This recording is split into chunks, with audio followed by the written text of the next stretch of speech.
Perkenalkan, saya Akila Sabrina Aisyah, mahasiswi semester 5 Fakultas Hukum Universitas Jambi, dengan nomor induk mahasiswa B100185222 dari kelas B Hukum Acara Peradilan Konstitusi, dengan dosen pengampu Bapak Muhammad Eriton, SH.MH.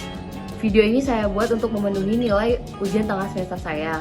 Video kali ini akan membahas tentang sumber hukum acara Mahkamah Konstitusi dan kekhususan acara Mahkamah Konstitusi.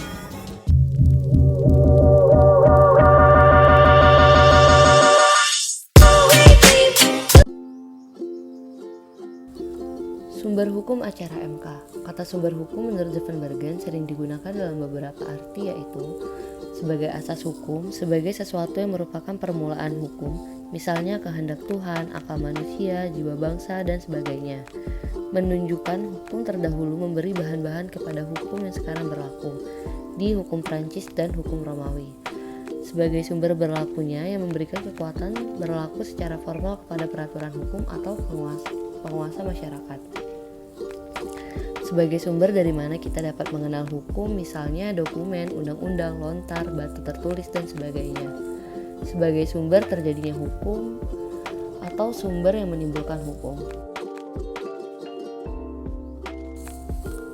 Para ahli hukum pada umumnya membagi sumber hukum dalam dua jenis, yaitu sumber hukum material dan sumber hukum formil.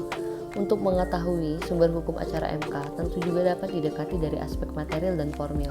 Dari aspek material, untuk mengetahui sumber hukum acara MK harus dilihat dari mana materi ketentuan hukum acara dimaksud diambil, atau hal apa saja yang mempengaruhi materi hukum acara MK. Dalam konteks nasional, hukum acara MK tentu bersumber pada nilai-nilai yang diyakini kebenarannya oleh bangsa Indonesia, yaitu Pancasila. Selain itu, yang menentukan materi hukum acara MK adalah asas-asas hukum terkait dengan penyelenggaraan peradilan yang disesuaikan dengan karakteristik hukum acara MK dan dijadikan sebagai asas-asas hukum acara MK. Asas-asas dan materi hukum acara MK tersebut dalam pembuatannya dipengaruhi oleh teori atau ajaran hukum, terutama teori konstitusi dan ilmu tata negara.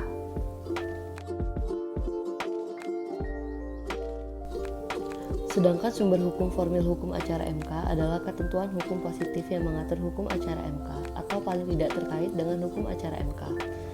Ketentuan pasal 24C ayat 6 Undang-Undang Dasar 1945 menyatakan bahwa hukum acara merupakan salah satu hal terkait dengan keberadaan MK yang akan diatur dengan undang-undang.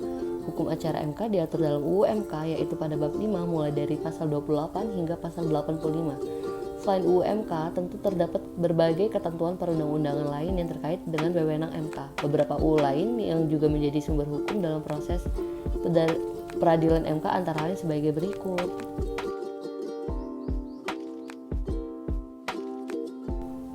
Untuk melengkapi ketentuan hukum acara dalam UU MK, pasal 86 UU MK menyatakan bahwa MK dapat mengatur lebih lanjut hal-hal yang diperlukan bagi kelancaran pelaksanaan tugas dan wewenangnya.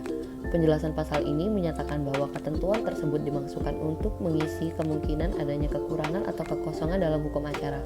Ketentuan inilah yang menjadi dasar bagi MK untuk membuat peraturan Mahkamah Konstitusi atau PMK yang mengatur berbagai hal guna kelancaran pelaksanaan tugas dan wewenang, termasuk dalam hukum acara MK.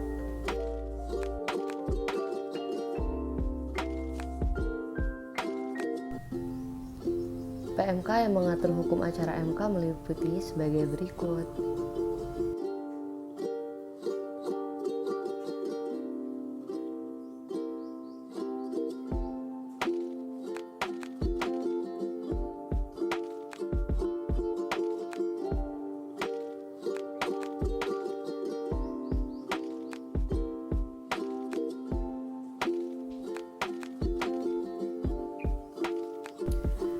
Kekhususan acara MK sesuai dengan sifat perkara yang termasuk dalam wewenang peradilan MK, terdapat karakteristik kekhusus peradilan MK yang berbeda dengan peradilan yang lain. Karakteristik utama yaitu dasar hukum utama yang digunakan dalam proses pengadilan. Wewenang MK memutus pengujian undang-undang adalah menguji konstitusionalitas suatu undang-undang. Wewenang memutus sengketa kewenangan lembaga negara pada hakikatnya adalah memutus kewenangan suatu lembaga negara yang dipersengketakan konstitusionalitasnya. Wewenang memutus pembubaran partai politik adalah wewenang memutus konstitusionalitas suatu partai politik. Demikian pula halnya dengan wewenang memutus pendapat DPR dalam proses pemakzulan presiden dan atau wakil presiden. Dalam pertimbangan hukum putusan nomor 062/PHPU strip B strip 2/2004 mengenai perselisihan hasil pemilu yang diajukan oleh pasangan calon presiden dan calon wakil presiden Wiranto dan Salahuddin Wahid, MK menyatakan bahwa MK berkewajiban menjaga agar secara kualitatif pemilu berlangsung sesuai dengan prinsip langsung, umum, bebas, rahasia, jujur, dan adil. Terima kasih sudah menonton, semoga bermanfaat.